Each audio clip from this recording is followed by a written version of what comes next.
Hello everyone, मैं हूं आपका अपना दोस्त सतिंदर चौधरी। आप सभी का एक बार फिर बहुत बहुत स्वागत करता हूं। दोस्तों, हमेशा की तरह इस वीडियो लेक्चर में भी हम एक बहुत ही इम्पोर्टेंट टॉपिक डिस्कस करेंगे। आपके सिलेबस में दिया हुआ है हजारडस वेस्ट ट्रीटमेंट में एक टॉपिक केमिकल प्रिसिपिटेशन।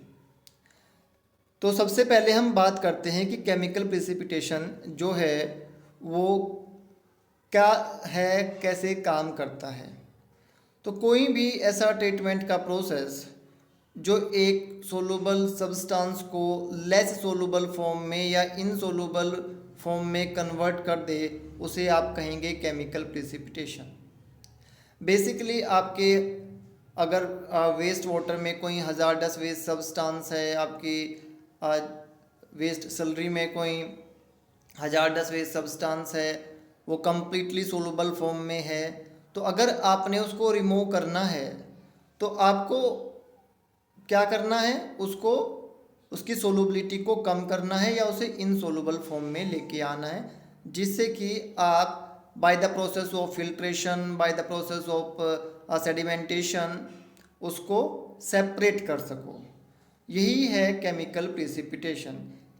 एक बार फिर बता देता हूँ, कोई भी ट्रीटमेंट का प्रोसेस जिसमें एक सोलूबल सब्सटेंस को हम लेस सोलूबल या इनसोलूबल फॉर्म में कन्वर्ट करते हैं, ये है आपका केमिकल प्रिसिपिटेशन।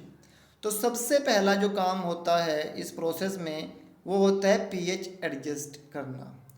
अगर आपने पीएच को एडजस्ट कर लिया तो जितने भी टॉक्सिक एलिमेंट हैं उनकी सोलूबिलिटी जो है वो रिड्यूस हो जाती है। उसके बाद में हम उसमें कुछ ऐसे सब्सटेंस, ऐसे केमिकल ऐड करते हैं जिससे कि प्रिसिपिटेट बनते हैं, और जो प्रिसिपिटेट बन जाते हैं तो हम उनको रिमूव कर सकते हैं। जैसे मैंने अभी बताया, by the process of filtration, by the process of sedimentation, बहुत सारी टेक्निक के द्वारा हम उनको रिमूव कर लेते हैं। लाइम या कास्टिक सोडा को मोस्ट फ्रिक्वेंटली यूज़ किया जाता है प्रिसिपिटेशन के प्रोसेस में। ये मेटल आयन को मेटल हाइड्रोक्साइड में कन्वर्ट कर देता है, जो कि लेस सोलूबल होता है। एक एग्जांपल ले लेते हैं क्रोमियम रिमूवल का। तो जब हम अपने वेस्ट वाटर से, हजारडस वेस्ट वाटर से क्रोमियम को रिमूव करना चाहते हैं तो हम उसमें फेरस सल्फेट और लाइम ऐड कर देते हैं। तो फेरस आयन जो है वो सबसे पहले क्या करता है, हेक्सावलेंट क्रोमियम को रिड्यूस कर देता है ट्राइवलेंट क्रोमियम में। इसके साथ साथ क्या होता रहता है कि जो आपका फेरस आयन है वो फेरिक आयन में कन्वर्ट होता रहता है, और उसके बाद में लाइम जो है वो उसके हाइड्रोक्साइड बना देता है और वो रिमूव हो जाता है। कैसे रिमूव हुआ क्रोमियम? हमारे वाटर में, हजारडस वेस्ट वाटर में क्या है, क्रोमियम है। इसके लिए हमने उसमें क्या ऐड किया, फेरस सल्फेट और लाइम। फेरस आयन ने हेक्सावलेंट क्रोमियम को रिड्यूस कर दिया ट्राइवलेंट क्रोमियम में। साथ साथ क्या हो रहा है, फेरस आयन जो है वो कन्वर्ट हो रहा है फेरिक आयन में, और फेरिक आयन जो है वो लाइम के साथ में रिएक्ट करके क्या बना रहा है, हाइड्रोक्साइड बना रहा है। हाइड्रोक्साइड आयन जो होते हैं वो आपके लेस सोलूबल होते हैं, तो हमने उनको बाद में फिल्टर कर लिया या किसी भी तरीके से उनको हमने रिमूव कर लिया।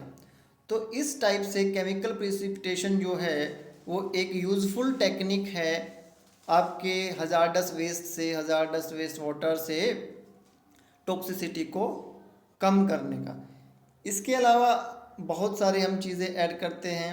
सल्फाइड प्रिसिपिटेशन भी एक यूज़फुल टेक्निक है। सल्फाइड फॉर्म जो होती है मेटल्स की वो इनसोलूबल होती है, लेस सोलूबल होती है, तो हम कोशिश करते हैं कि उसमें sodium sulphide, iron sulphide, hydrogen sulphide ये ऐड करें, और उससे आपका सल्फाइड फॉर्म बन जाए, और उसको बाद में हम रिमूव कर लेते हैं। तो दोस्तों, केमिकल प्रिसिपिटेशन जो बेसिकली हम यूज़ कर रहे हैं, सबसे पहले तो आपने ये समझ लेना है कि इस टेक्निक में हो क्या रहा है। बेसिकली सोलूबल चीज़ें इनसोलूबल चीज़ों में कन्वर्ट हो रही हैं। उसके बाद में फिल्ट्रेशन, सेडिमेंटेशन, सेटलिंग टैंक, बहुत सारी ऐसी फिज़िकल हमारी प्रोसेस हैं जिनके द्वारा हम उनको सेपरेट कर लेते हैं। इसके लिए मोस्ट फ्रिक्वेंटली यूज़ होता है लाइम।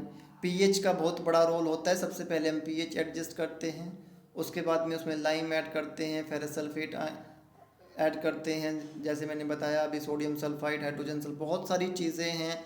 रिक्वायरमेंट के अकॉर्डिंग अपने टॉक्सिक एलिमेंट जो हैं, टारगेट एलिमेंट जो हैं, जो हमने रिमूव करना है, उनकी सोलबिलिटी देख के और क्या कौन से हमने फॉर्म में कन्वर्ट करना है, ये सब चेक करके हम उसमें ये चीज़ें ऐड करते हैं और केमिकल प्रेसिपिटेशन के द्वारा उनको हम रिमूव कर देते हैं। तो दोस्तों मैं उम्मीद करता हूँ कि ये टॉपिक आपको समझ में आया होगा। फिर भी अगर कोई डाउट है आपको मेरे इस लेक्चर पे या किसी भी टॉपिक पे तो आप मुझसे पूछ सकते हैं। डेफिनेटली हम डिस्कशन करेंगे और मैं कोशिश करूँगा कि जल्दी से जल्दी आपको सॉल्यूशन दूँ। दोस्तों लगातार सीखते रहिए, मुस्कुराते रहिए। मेरी बेस्ट विशेज़ आपके साथ में है। God bless you. Thank you.